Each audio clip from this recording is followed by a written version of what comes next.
todos, bienvenidos. Comenzamos esta catarata de vivos de la directa que, bueno, a partir de ahora ya no van a terminar porque va a haber prácticamente uno por día y hasta el fin de semana inclusive, con temáticas, con testimonios siempre muy interesantes, al menos para nosotros que nos tienen muy entusiasmados.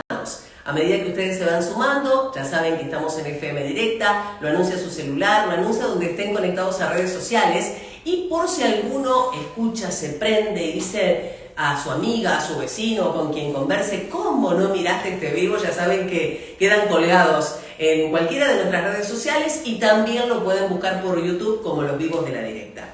Tal como lo anunciábamos en nuestros avances, estamos con Ricardo Vico. Seguramente habrá mucha gente de Montevideo, que son la mayor cantidad de seguidores que tenemos, que no sepan quién es Ricardo. Vamos a tratar de localizarlo con su hermana, con Mónica Vico, de WIS, que vive hace muchos años aquí en Montevideo. Y además Ricardo me contaba, ha vivido mucho tiempo en Justiniano Posse. Gracias Ricardo por estar aquí con nosotros. Buenas tardes. Buenas tardes, muchas gracias por invitarme. La verdad que estaba esperando con muchas ganas este momento porque si uno puede contar lo que le ha pasado en la vida, por ahí las experiencias de uno por ahí pueden servir a otros. Así que muchas gracias. Una historia que va a dar que hablar la de Ricardo, ¿no? Porque él se inicia en la fe, pero después sucede algo prácticamente sobre el final de su camino hacia el sacerdocio. Antes de meternos en eso, porque hoy ustedes lo ven, y él no es un sacerdote, evidentemente hubo otro camino para tomar, hubo otra elección, pero está vinculado aún a la iglesia y a la fe porque es diácono actualmente, y ya nos vamos a meter en esa historia puntualmente. Pero me gustaría, Ricardo, ¿podemos decir que sos posense o no? ¿O preferís que digamos? Porque me contabas que no fuiste nacido allí, que viviste en zona rural. Contanos un poco. Sí, nací en la ciudad de Belleville, pero después me crié en Ordóñez, vivíamos en el campo y ahí vivía con mis padres y con mis tíos. Mis tíos no tenían hijos, así que junto con Mónica éramos los hijos de 4 papás, así que teníamos el privilegio de tener 4 padres. ¿Y dónde fue tu educación? Yo estudié todo el primario, lo hice en la escuela del Piquillín, que es un colegio rural que está a 10 kilómetros de Ordóñez hacia el norte. Y después a los 12 años me vine a Justiniano Posse, al colegio San José, donde ahí hice todo el secundario y lo hice desde lo que era el internado. Había internado en esa época, entonces veníamos a estudiar ahí porque como mi padre vivía en el campo no teníamos posibilidad de hacer un secundario. Entonces vine y estuve ahí durante todo el secundario ahí. Perdón, desde séptimo grado hasta sexto año ahí. Claro. Más allá de ser un colegio técnico, es un colegio católico de San José. Sí, el colegio San José el rector era el rector era el maestro Marani, que la verdad que nos ha dejado, a los que pasamos por el colegio, nos ha dejado muchísimas enseñanzas. Era un hombre de mucha fe, nos condujo en ese camino siempre y la verdad que yo estoy muy agradecido de haber estudiado ahí. Así que la verdad que fue una experiencia muy linda la de San José. Sí. ¿Fue ahí donde iniciaste tu cercanía con la iglesia?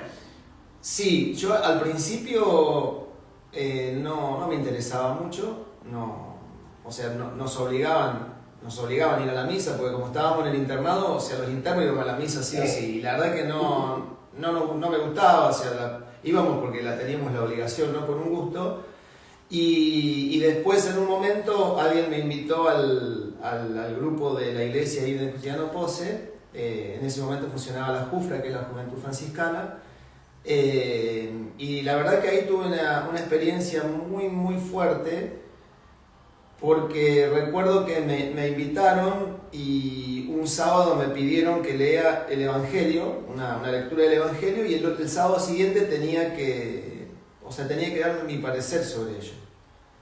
Y yo le dije, pero yo nunca leí el Evangelio. No importa, dice, vos léelo. Y digo, bueno. Así que bueno, leí la lectura del Evangelio. Al sábado siguiente fui y dice, bueno, ahora Ricardo nos va a... Y empecé a hacer la reflexión sobre el Evangelio. Y me encontré muy sorprendido porque los chicos comenzaron a lagrimear. O sea, se emocionaron. Y yo dije, ¿qué está pasando? O sea, que algo está pasando acá que no me excedía, o sea, totalmente me excedía. Así que esa fue una experiencia, digamos, fue un antes y un después de ese momento. Bueno, evidentemente el Evangelio llegó a lo profundo de tu corazón para poder transmitir eso. Sí. Y desde ese momento lo que he tratado en la vida es de llevar, o sea, de poder vivirlo, Y estos tiempos que estamos caminando, nosotros tenemos el privilegio de haber pasado un milenio, que no es poca cosa, y un siglo también, ¿no? Y este es el siglo, yo diría el milenio, vamos a decirle el siglo, es el siglo de volver al Evangelio, ¿no? Creo que si no volvemos a las fuentes y nos quedamos con las leyes y las leyes que después la Iglesia fue imponiendo, no vamos a hacer un mundo mejor. Creo que es el tiempo del Evangelio. Para seguir la cronología de tu vida, terminado el secundario, ¿qué pasó allí? ¿Qué elección tomaste? Terminado el secundario, la verdad que no sabía qué hacer. Mi papá, que era un visionario, porque me dice, vos tenés que estudiar computación. La carrera de computación era carísima, en ese momento. Estamos hablando del año 83-84. Pero no le hice caso y fui por la ingeniería. Yo después de 2 más 2, 4, ya se me cuesta la matemática. O sea que no era lo tuyo la ingeniería. No precisamente, entonces ahí hice todo un proceso y además iba a los encuentros de la Jufra, y ahí también tuve una experiencia muy fuerte, que también hay un antes y un después, que fue en San Antonio de Redondo. En una misa, el sacerdote, en lugar de hacer la homilía, que es donde se explica la palabra, nos dijo, bueno, vayan, ubíquense en algún lugar y mediten. Y entonces, bueno, me fui a la orilla del río, me senté en una piedra, y yo creo que fue la experiencia de paz más hermosa que viví en mi vida, porque desaparecí. O sea, escuchaba el ruido del agua, estaba con los ojos cerrados y fue una experiencia muy profunda. O sea, ¿tu adolescencia fue, podés decir, igual al resto, o con este tipo de sensaciones vos veías que la inclinación era distinta? Yo ahí sentí que tenía que hacer algo distinto. Yo sentí que tenía que hacer algo distinto, que tenía que hacer algo más, y entonces ahí es donde decido iniciar la vida del sacerdote. O sea, ¿qué edad tenías? Y ahí tenía 17, 18 años. Sí, plena adolescencia. Sí. No olvidemos que hoy por hoy un 17, 18 ya ha vivido mucho, pero antes se salía un poquito más tarde, uno empezaba a tener encuentros con amigos o primeras novias un poco más tarde que ahora, por lo tanto, una edad compleja para tomar esa decisión. Sí. ¿Y qué hiciste con eso? Y me trajo a mí algunos inconvenientes y le trajo a mi papá muchos inconvenientes, porque yo después entendí que me equivoqué en las formas, porque un día me senté con ellos a comer y le dije, me voy a hacer cura. Y eso fue muy, muy difícil para mi papá. Yo después lo entendí después de muchos años. Nunca me enojé con él, siempre lo entendí. Y sentí que el que se había equivocado era yo. Las formas, o sea, fue todo muy, muy apresurado. No lo dejé ni siquiera pensar ni nada. Porque, 2 preguntas. ¿Tu familia era de fe cristiana y profesaba? Esa es la primera. Y segundo, ¿se enojaron? No profesaban, son católicos, sí, pero no profesaban en ese momento. Después mi mamá con el tiempo sí. Mi papá, no sé si se enojó, yo creo que se molestó conmigo, pero yo creo también porque uno proyecta sobre los hijos, tiene un proyecto de vida, ¿no? Y entonces ese proyecto de vida muchas veces cuando el hijo lo rompe o lo deja de lado, lo desecha, entonces los papás nos ponemos mal, porque si ¿por qué no hace lo que yo quiero? Y en realidad no es los hijos no tienen que hacer lo que nosotros queremos, sino lo que es mejor para ellos. Sí. Y yo creo que a mi papá le pasó eso. Estuvimos un tiempo distanciados, pero después, gracias a Dios, nos pudimos dar un abrazo y reconciliarnos, y eso es un tiempo. Es decir, esto que yo cuento hoy es una anécdota nada más. Claro. Sí. Bueno, ¿y a dónde fuiste? De ahí fui, bueno, empecé a buscar dónde y encontré los franciscanos en San Lorenzo, cerca de la ciudad de Rosario. Bueno, por amigos que tenía yo en el grupo, íbamos a hacer encuentros vocacionales y yo ahí encontré el lugar o sea, yo dije, este es mi lugar en el mundo, o sea, no quiero otra cosa que no sea el franciscanismo, porque el franciscanismo tiene cosas muy hermosas que yo creo que para tener un mundo mejor, es decir, todos son mis hermanos. No importa si piensa distinto, si va por otra vereda, si vamos a contramano, no interesa, somos hermanos. Y yo creo que eso a mí me impactó mucho, y entonces ahí ahí hice lo que se llama postulantado y aspirantado, que es una primera etapa en la vida religiosa. Posteriormente hice un noviciado. El noviciado se es laico, pero se hace la vida religiosa. Porque yo primero fui religioso, antes de ser sacerdote, ser religioso como las monjas, como las hermanas. Y entonces ahí por supuesto fui haciendo todo un discernimiento vocacional, porque si uno decide, antes de comenzar yo te dije una frase que se le atribuye a Einstein, que dice que proyectá tu vida si lo querés ver reír a Dios.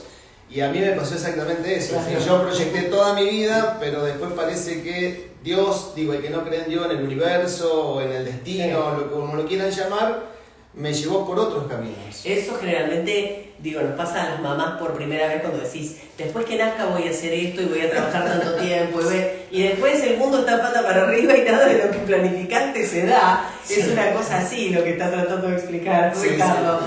Bueno, me contabas, el camino hacia el sacerdocio es, además del discernimiento, uno ya haciendo algún tipo de votos. Sí, en la vida franciscana se hace el voto de pobreza, castidad y obediencia. Yo hice lo que se llama profesión temporal. Yo ya tenía el hábito franciscano, era religioso y ahí había empezado los estudios para ser sacerdote. Yo ahí en la vida religiosa después del noviciado, estuve 3 años, 4 años y medio estuve en la vida religiosa. Cuando iban 2 años de la vida religiosa, yo ya había empezado a pensar en definir las cuestiones porque había cosas que no cerraban, tenían que ver con la castidad, no me veía solo en la vida, no me podía ver sin hijos, sin una familia, entonces lo hablé con mis maestros en ese momento y la verdad que me dieron toda la libertad para decidir, me acompañaron a hacer ese discernimiento y en el medio de ese discernimiento aparece Esther, que es mi esposa hoy en día. Y ahí cambia la cosa, o sea, ahí cambia totalmente la cuestión, o sea, todos me dicen, te fuiste por una mujer, no, le digo, lo que hizo Esther fue acelerar los tiempos, o sea, lo que iba a suceder en 2 años más, sucedió en 6 meses. Exacto, ¿y cómo apareció Esther? ¿Cómo la conociste? Y Esther se dedicaba a la sacristía en la capilla donde yo trabajaba, pero yo la conocí en el año 88. Sí, en el año 88 y recién empezamos, o sea, yo me empecé a fijar en ella, o nos empezamos a fijar en uno en el otro a finales del 89. Y fue el momento más lindo, fue cuando hicimos una peregrinación a Luján, que se hace el 4 de octubre, que va toda la juventud. Y ahí fuimos caminando mucho tiempo, charlando y qué sé yo, pero no, como que fue ahí un conocerse nada más. Y en noviembre, yo siempre digo que vuelvo a decir, Dios va, porque no tengo otra forma de explicar la vida que no sea desde Dios. Ya digo, desde Dios, del universo, del destino, porque hay mucha gente que por ahí no cree y dice, porque Dios... No, pero hay algo interno que te va conduciendo en la vida que vos no podés explicar por qué. Ese no explicar por qué, bueno, para mí, yo lo veo desde la fe, Dios. Y yo creo que Dios nos fue acercando, ¿no? Y después en noviembre tuvimos que hacer un guión de una misa, y bueno, ahí tuvimos una charla más linda, el guión no... El guión no se hizo. No, lo copiamos de otro lado. Pero ahí solamente eran o sea, digamos, como que no había nada. Y yo ahí en enero del año 90 nos fuimos a la cumbre a hacer un retiro de 20 días, montaña, o sea, el lugar soñado Sí. para aislarte, y ahí, bueno, ahí empecé a hacer un discernimiento. Cuando volví ahí me junté con mi maestro, se llama el padre Luis de Cocina, hoy es obispo de Orán, con el cual me quedó una relación muy, muy linda de amistad, o sea, de amistad porque me acompañó muchísimo. Y ahí vine y le planteé, le dije, mirá, le digo, Luis, me está pasando esto, no encuentro el lugar, le digo, yo acá no me encuentro, y le digo, y ahora se suma Esther. Me dice, ¿qué pasa? Me dice, yo ya sabía, me dice, yo ya me había dado cuenta, me dice. Y le digo, bueno, le digo, mejor, le digo, me ahorras un montón de palabras. Me dice, bueno, entonces vas a ir, vas a hablar con ella y le vas a contar qué te pasa. Le digo, pero ¿cómo me hay que decir? O sea, ¿qué le digo? Ah, no sé, el problema tuyo. Claro. Le digo, bueno, le digo, habrá que ir. Así que bueno, fui, le digo, a Esther, ya tengo que hablar con vos. Bueno, no dije nada, no nos dijimos nada porque ella tampoco no me manifestó nada. Y quedó todo como simbólicamente dicho. No con palabras, pero sí con gestos. Y yo ahí volví a hablar con Luis y charlamos de nuevo. Me dijo, ya hablé. ¿Qué te dijo? Nada. Nada. ¿Y vos qué le dijiste? Nada. Bueno, está bien, dice. Bueno, ahora lo que vamos a hacer, dice, vos tenés que dejar de verla y vamos a hacer un discernimiento, pero si vos la ves no vas a poder pensar claro. Dice, porque vas a tomar una decisión apresurada. ¿En serio? Le digo. Pero le digo, yo la quiero ver. Sí, pero no, me dice. No, vamos a hacer así, me dice. Decirle que hasta que vos no tomes una decisión no la vas a ver. Así que bueno, volví otra vez. Le dije, mirá, no nos podemos ver durante 3 meses. Me dice, ¿por qué? Mirá, le digo, yo necesito un tiempo para pensar, porque yo la verdad que tengo que ver, pues yo acá no me encuentro, tengo que definir qué voy a hacer, pero yo quiero estar tranquilo para no irme ni frustrado, ni dolido, ni nada. Yo tengo que hacer bien el camino. Bueno, la cuestión es que eso empezó en febrero, fin de febrero. Yo le había dicho 6 meses, todo se redujo a 3, en mayo ya estaba definida la cuestión, y bueno, cuando la última charla con Luis, le digo, mirá, creo que ya está todo. Bueno, en todo eso hice un acompañamiento psicológico, acompañado por él, porque yo le digo, quiero hacer las cosas serias, porque no me quiero ir mal. Qué bueno esto de tomarse tiempo para tomar decisiones, digo, no dejarse llevar por el impulso o por lo que uno le pasa en el momento, porque es una decisión que sí tiene que ver con el resto de la vida de uno, ¿no? Qué bueno que hayas tenido esa posibilidad. Sí, yo estoy muy agradecido a eso. No hay nada mejor que te den la libertad para decidir, porque tenía gente conocida y qué sé yo, que estaban en la vida religiosa, muchas de ellas femeninas, y generalmente cuando alguien quiere tomar esta decisión, digo generalmente, ¿no? Porque no quiero puntualizar, pero digo, esto de, no, pero si Dios te trajo hasta acá, Claro. no, pero fíjate, porque por algo estás acá, sí, por algo estoy, para hacer un discernimiento, para ver qué tengo que hacer en la vida. Y yo creo que ese espacio me lo dieron y por eso quedé, o sea, tengo amigos, o sea, hermanos de la vida, que haciendo entre paréntesis, en el 2018 nos encontramos, porque no quedó nadie de todos eso, creo que quedó uno solo, Salvador. ¿Que llegó a ordenarse, decís vos? No se ordenó sacerdote, es religioso hoy en día. Y en el 2018 nos juntamos todos, los que habíamos pasado por la vida religiosa, pero todos padres de familia, o sea, todos padres de ¿Y familia. cuánto te faltaba a vos para llegar a la ordenación? No, para la ordenación sacerdotal me faltaban como 6-7 años, Ah. Estaba lejos. Bueno, estuvo muy a tiempo entonces, pero como lo decías, tampoco el resto continuó. ¿Y qué pasó con esos votos? Bueno, esos votos como eran temporarios, yo los renovaba cada año. Pero ya el año siguiente, o sea, yo lo renové por última vez en el año 90. Ya en el año siguiente ya tenía que definir para ser definitivo. Entonces, también yo venía trabajando eso. Bueno, la cuestión es que volví a Esther y le dije, mirá, me voy a ir. Recuerdo que nos fuimos al Rosedal en Palermo, que es un lugar preciosísimo. Y ahí nos dimos el primer beso. Y bueno, dijimos, bueno, ya está, le digo, ahora ya está, le digo, no. ¿Y ahora qué vas a hacer? Me dice. Le digo, no sé, le digo, la verdad que. Porque es muy difícil estar en un lugar, o sea, estar en un lugar donde vos no tenés ninguna necesidad. Es decir, porque nosotros estudiábamos, pero teníamos techo y comida. Fueron los años, esos 4 años y medio fueron los años más felices de mi vida también, o sea, sumado al resto, ¿no? Porque ahí aprendí a ser desprendido de lo material, no necesitaba lo material y la verdad que era muy feliz, o sea, era muy feliz.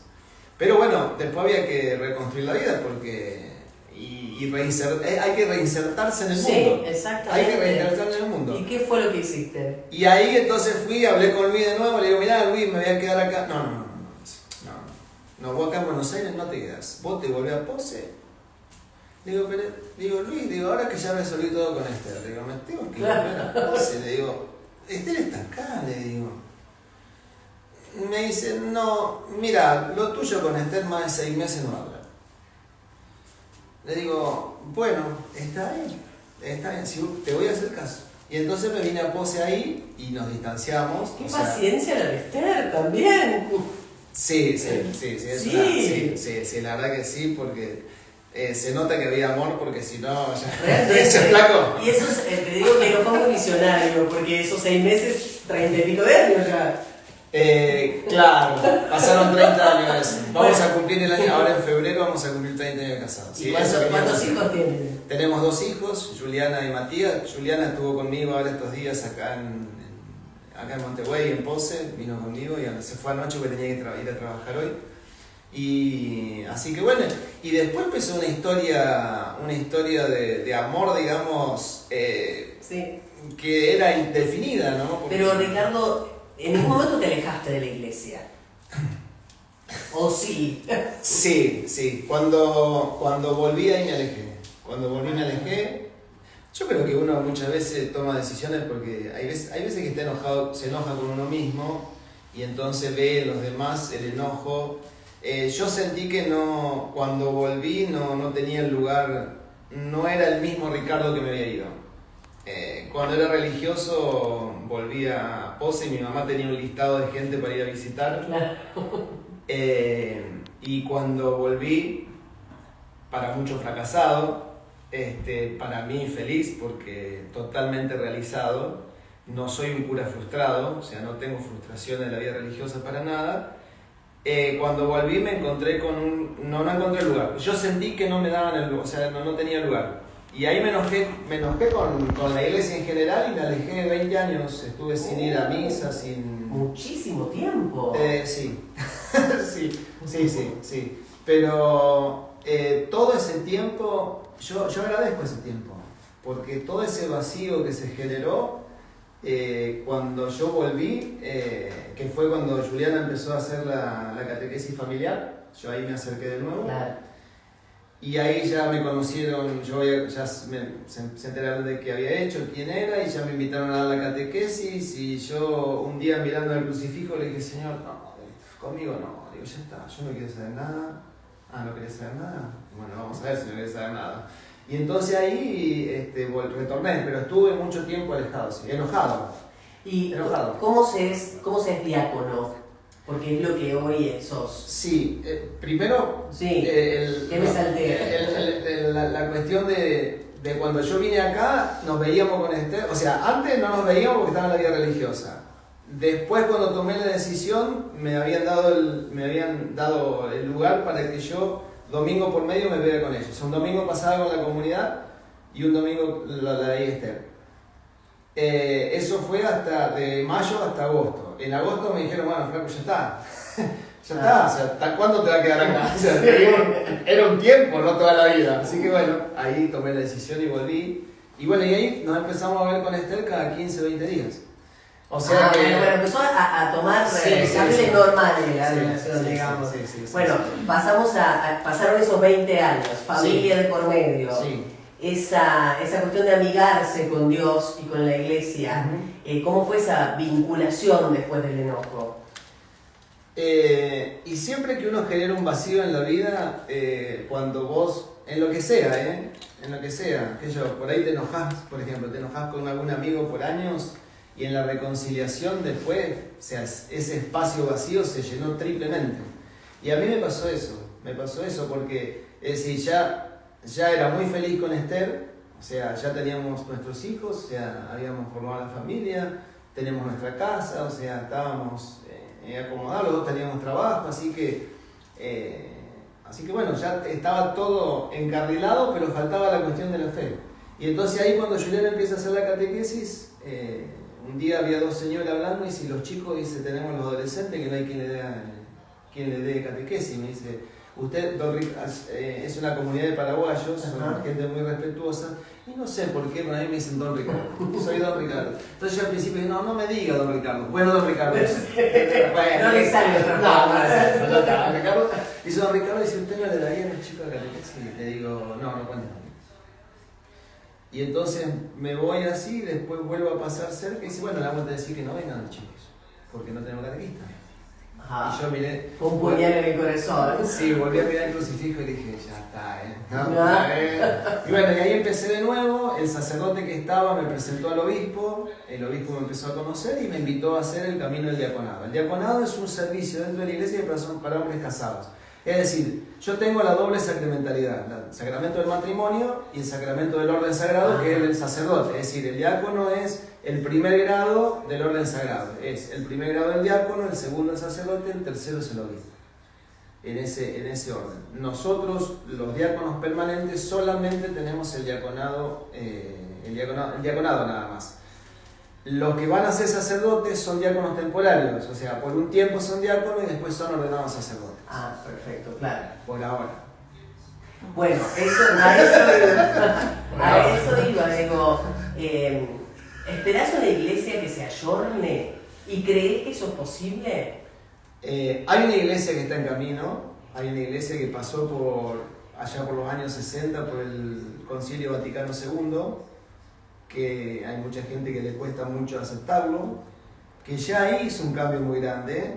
Los documentos que hay en la iglesia son más amplios de lo que uno ve o lo que se publicita, porque lo que nosotros vemos de la iglesia es lo que se publicita en los medios de comunicación.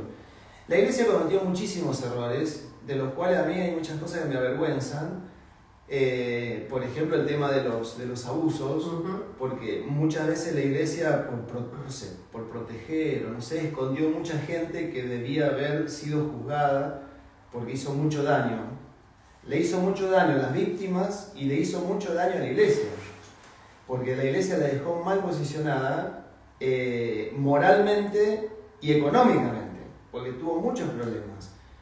Yo hoy veo una iglesia que va en camino a ayornarse totalmente, ¿sí? El tema es que los tiempos de la iglesia no son los tiempos del mundo. Yo eso no juzgo si está bien o está mal, pero es decir, vamos caminando. El Papa Francisco ha abierto muchas puertas, escribió una encíclica que se llama Querida Amazonia, donde ahí él propone, en la zona de la Amazonia hay comunidades donde no hay sacerdotes, entonces él propone ordenar a hombres casados como sacerdotes en sus lugares. Por lo tanto, ahí hay una apertura ahí a la ordenación de hombres casados, que no va a ser ahora, no va a ser mañana ni pasado, pero es decir, yo digo, no se abrió una ventana, se abrió una claraboya. ¿Por qué digo esto? Porque los primeros cristianos eran casados en los sacerdotes. De hecho, San Pablo en sus cartas dice cómo tiene que ser el obispo, o sea, cómo tiene que ser la persona del obispo para ser elegido obispo. Y él lo que dice, no lo dice Ricardo, lo dice San Pablo, dice, tiene que ser un hombre casado una sola vez, un hombre probo, un hombre querido por la comunidad, un hombre que tome poco vino, lo dice San Pablo. Entonces, después la iglesia en un momento, por una cuestión, creo que fue una cuestión económica, es decir, porque ¿qué pasaba? El sacerdote fallecía y quedaban las viudas de los hijos, entonces empezó a complicarse por la cuestión económica, entonces en ese momento la iglesia decide poner el celibato, ¿no? Pero yo veo una iglesia que va en camino a la apertura. Sí, claramente la elección del Papa Francisco es una línea muy distinta a lo que venían siendo el resto de los papas o los papas anteriores. Estamos hablando de un papa así ayornado que se atrevió a tocar temas que la iglesia no tocaba, que tocó el aborto, que tocó justamente los abusos, que tocó la homosexualidad, que toca esto del celibato o no. Bueno, como dice Ricardo, yo creo que tampoco estaremos para verlo, pero ojalá que ese sea el camino para generar más adeptos. Ahora, dos preguntas, voy a empezar por esta. Ricardo, si hoy se permitiera que un sacerdote pudiera tener familia, ¿serías sacerdote? Ninguna duda. Yo cuando el obispo me invitó, el obispo de la diócesis donde yo estoy, un día charlando me dice, Ricardo, ¿alguna vez pensaste en ser diácono? Y yo le dije, Monseñor, ¿puedo ser sincero con usted? Sí, me dice. Bueno, le digo, yo siento que estoy llamado a ser sacerdote. Lo que no estoy llamado es a vivir el celibato. Le digo, me dice, bueno, pero tenemos esto ahora, que es el diaconado permanente, que es una forma de que vos puedas manifestar tu fe y acompañar a la gente. Por el diaconado, que significa servicio, ¿no? Estar al servicio.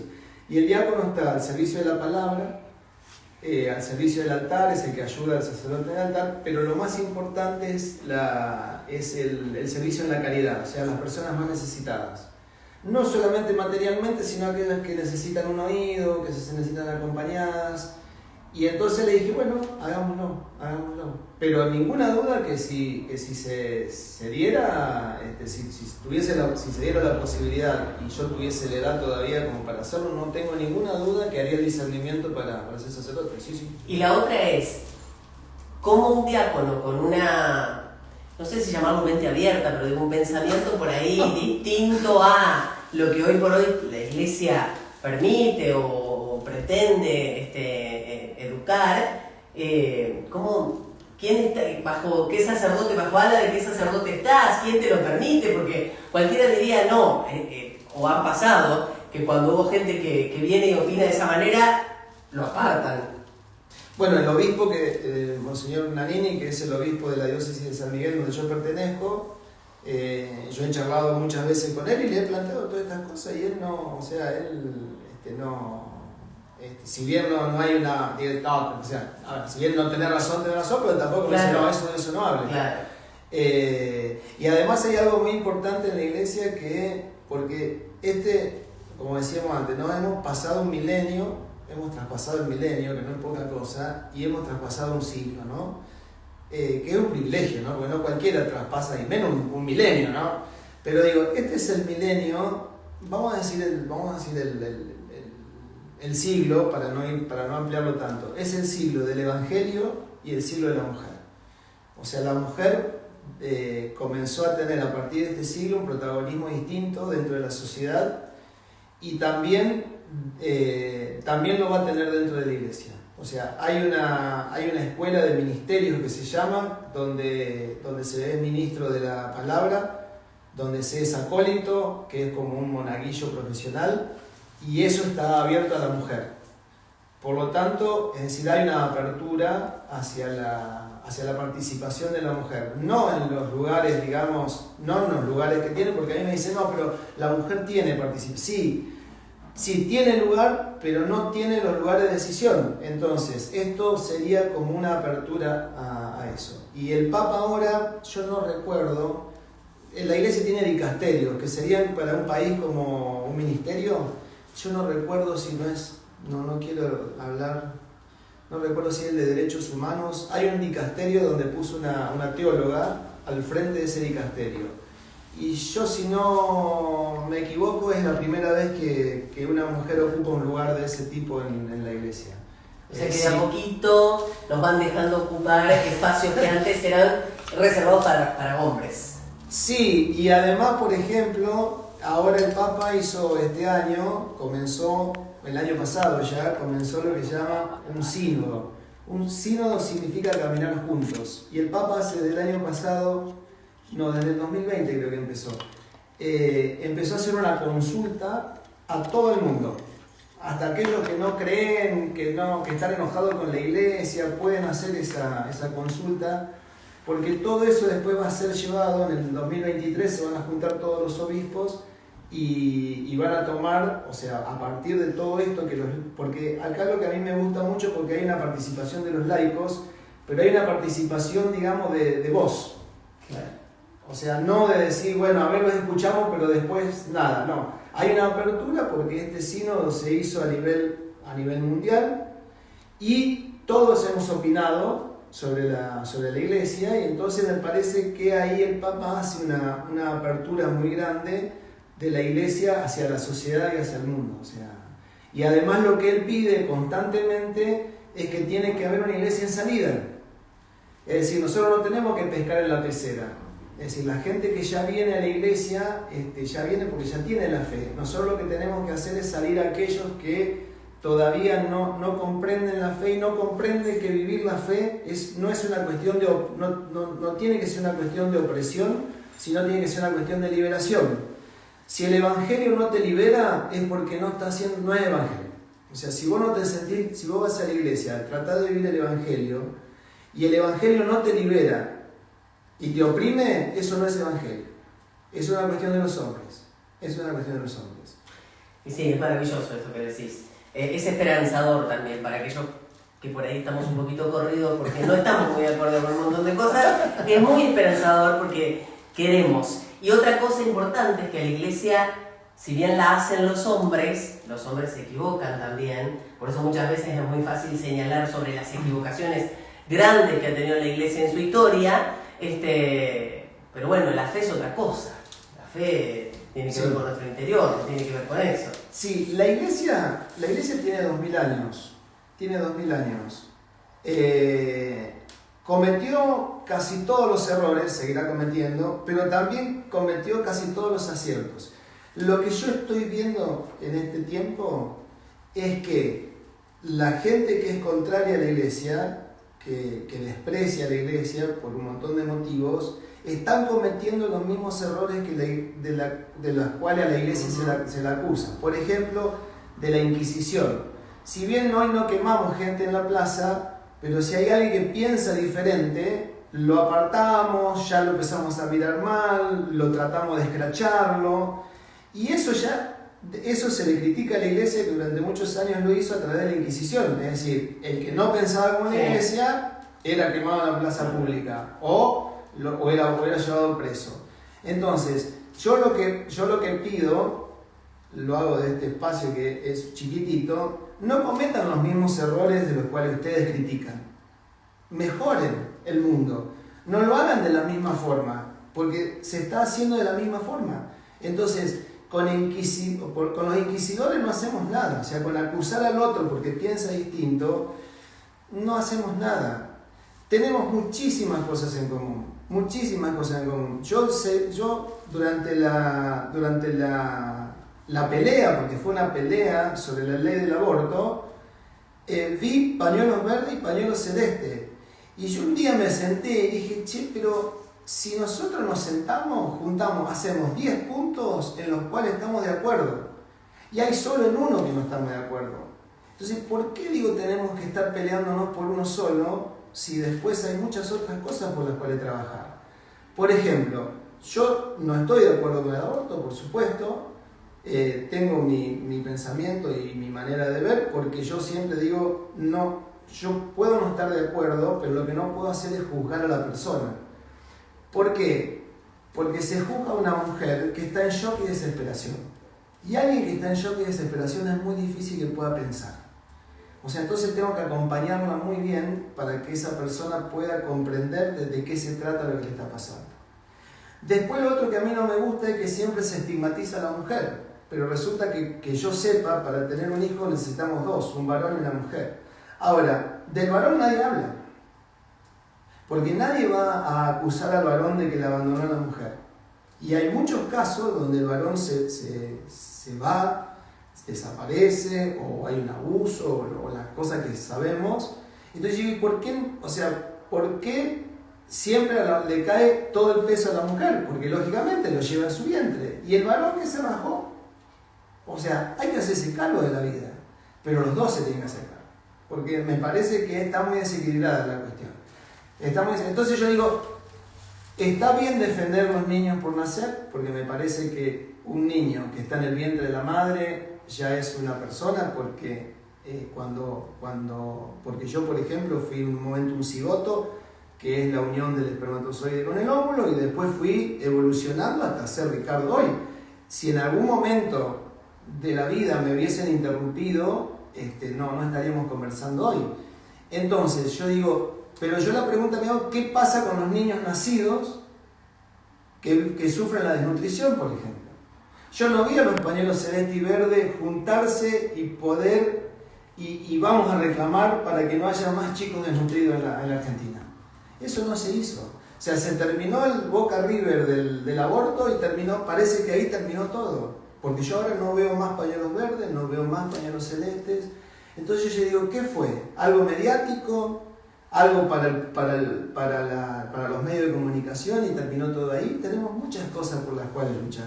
Eso es importante en un país donde hay tantos, hoy por hoy, o te parás de un lado o del otro, no se permiten los grises, es blanco o negro. Bueno, busquemos puntos de encuentro en el disenso, me parece súper importante, porque es una forma de achicar la tan famosa grieta de la que se habla, que no se aplica solo en política, la podemos aplicar en todo, porque hoy dicen que no puedes hablar ni de religión ni de fútbol en una mesa, y por qué no, si uno puede discutirlo y puede buscar esos puntos de encuentro también, ¿no? Ricardo, una experiencia de vida maravillosa, sí. Que disfrutes mucho de esta vuelta, porque ahora no dijimos, pero él está en José Cepaz, ¿me dijiste? ¿Vivís allí? Sí, vivo en José Paz, en Buenos Aires, y estoy sirviendo ahí en una parroquia que es, de gente trabajadora y la verdad que bastante humilde. Y ahora a partir de este año el párroco me pidió acompañar a una comunidad que es bastante compleja, porque ahí tenemos grietas enormes, porque hay cultura, porque hay comunidad paraguayas y peruanas y argentinas. Tenemos un comedor en la capilla hay un comedor que funciona y digamos está en cierta forma asociado a la política, y entonces hay que hacer un trabajo ahí de poder combinar y sentarnos todos a charlar. Me dio esa tarea y yo le dije, bueno, la verdad que es bastante difícil, pero estoy tratando de acompañar en eso. Y yo lo que digo, yo cuando me pongo delante de una persona, yo estoy charlando con vos, una persona, qué pienses, o cómo vivas vos, o cómo es yo no me puedo meter en la vida del otro a decirle cómo tiene que vivir. Esta experiencia es muy linda para mí, porque uno puede transmitir la experiencia de vida que ha tenido y puede servir a alguien, o no, pero digo, sin el juicio, ¿no? No podemos seguir enjuiciándonos, porque en realidad lo que estamos queriendo hacer es manipular la conciencia del otro. Es decir, vos tenés que pensar como yo, pero resulta que mi conciencia me dicta que yo no tengo que hacer lo que vos decís. Entonces, buscar un punto en común me parece muy importante, si no va a ser muy difícil tener un país mejor. Va a ser muy difícil, muy difícil. Gracias, Ricardo. No, de nada, gracias a ustedes por invitarme. Un saludo a todo Montevideo y a la gente que nos haya visto. Espero que a alguien le haya servido la experiencia. No, a nosotros sin duda, para mí fue un placer que charlábamos con Ricardo Vico, y si tomó al final de la entrevista, si quiere volver a verlo, ya sabe que esto queda colgado en nuestras redes.